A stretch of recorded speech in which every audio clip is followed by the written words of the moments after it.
Welcome to your essential guide to SWOT analysis. SWOT stands for strengths, weaknesses, opportunities, and threats. It's a simple yet powerful tool used by businesses, organizations, and even individuals to assess their current situation and plan for the future. Whether you're running a company, managing a team, or making personal decisions, SWOT helps you identify what you do well, where you can improve, what external chances you can seize, and what risks you need to watch out for. In this video, we'll break down each part of SWOT, show you how to use it effectively, and help you avoid common mistakes. Let's dive in and discover how SWOT can boost your confidence and decision-making skills. SWOT analysis is popular for a reason. It's easy to understand and can be applied at any level, from individuals to large corporations. You don't need advanced math or complex tools, just a simple four-box diagram. It's highly visual, making it easy to communicate your findings to others. SWOT is flexible, allowing for quick overviews or deep dives, and it can be linked directly to your goals and strategies. However, it's important to use it thoughtfully, as relying on vague or biased information can lead to poor decisions. Used well, SWOT is a practical aid for strategic thinking and planning. Let's look at both sides of SWOT. On the plus side, it's simple, adaptable, and encourages strategic conversations. It helps you focus on what matters and spot issues you might otherwise ignore. But there are pitfalls. It's easy to fall into the trap of using only opinions or generalizations instead of facts. Biases and unclear data can skew your analysis. Sometimes people confuse collecting data with making decisions, or they misplace factors in the wrong boxes.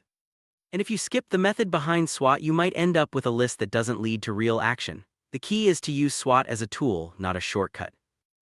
Common question: does SWOT automatically lead to a strategy? Not always. It's easy to fill out a SWOT chart and stop there, but real value comes from using your findings to create a point of advantage or distinction. The real benefit of SWOT is in the strategic conversations it sparks, discussing what actions to take based on your analysis. Remember, SWOT is just one tool in your strategic toolbox. It helps inform your decisions, but you still need to interpret the results and make choices that fit your goals. SWOT is usually drawn as a four-box grid. Each box holds a list of factors: strengths, weaknesses, opportunities, and threats. The axes of the diagram are important. They help you place each factor in the right box. Strengths and weaknesses are internal factors you control, while opportunities and threats are external factors you can't control. It's crucial to be precise about where each factor belongs, as misplacing them can lead to confusion and poor strategy. Think of each box as a container for specific, relevant information that will guide your next steps. Understanding what you can and can't control is key to SWOT. Internal factors are those within your control: your resources, skills, and processes. These make up your strengths and weaknesses. External factors are outside your control, like market trends, competitors, or regulations. These are your opportunities and threats. The context of your analysis will determine where each factor fits. For example, a strong cash reserve might be a strength in one situation but a threat in another if it makes you a takeover target. Always start by clarifying what's internal and what's external. Other axis in SWOT is about impact. Is the factor helpful or harmful to your objective? Strengths and opportunities are helpful, they support your success. Weaknesses and threats are harmful, they can block or slow you down. The same factor can be helpful in one context and harmful in another, so always relate it to your specific goal. This distinction helps you focus on what to leverage and what to address or avoid as you plan your strategy.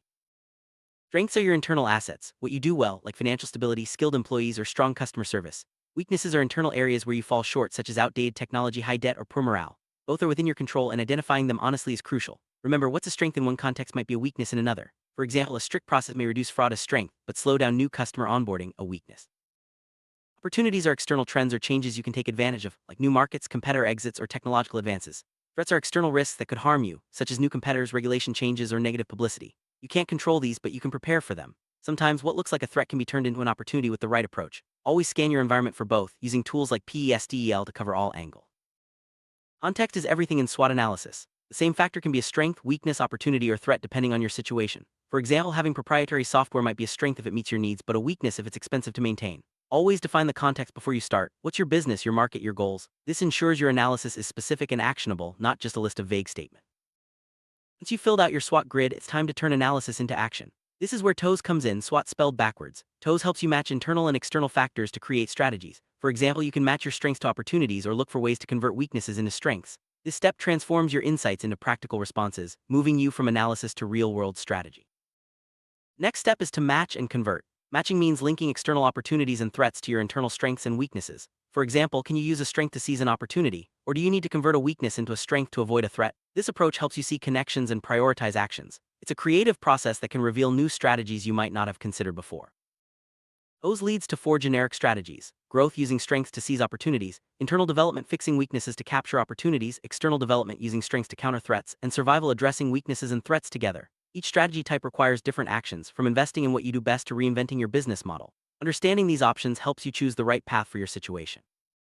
SWOT and TOES don't exist in isolation. They're part of a broader strategy development process. Start by defining your context and purpose, then identify opportunities, threats, strengths, and weaknesses. Match and convert factors develop responses, make decisions, and plan actions. This method is often iterative, with feedback loops as you gather more data or refine your goals. Treat it like a project plan to ensure your strategy is robust and actionable.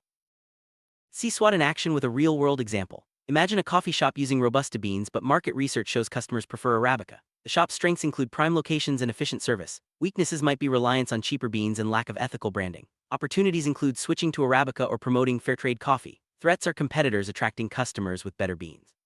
By analyzing these factors, the shop can decide whether to change its recipe, rebrand, or focus on other improvements.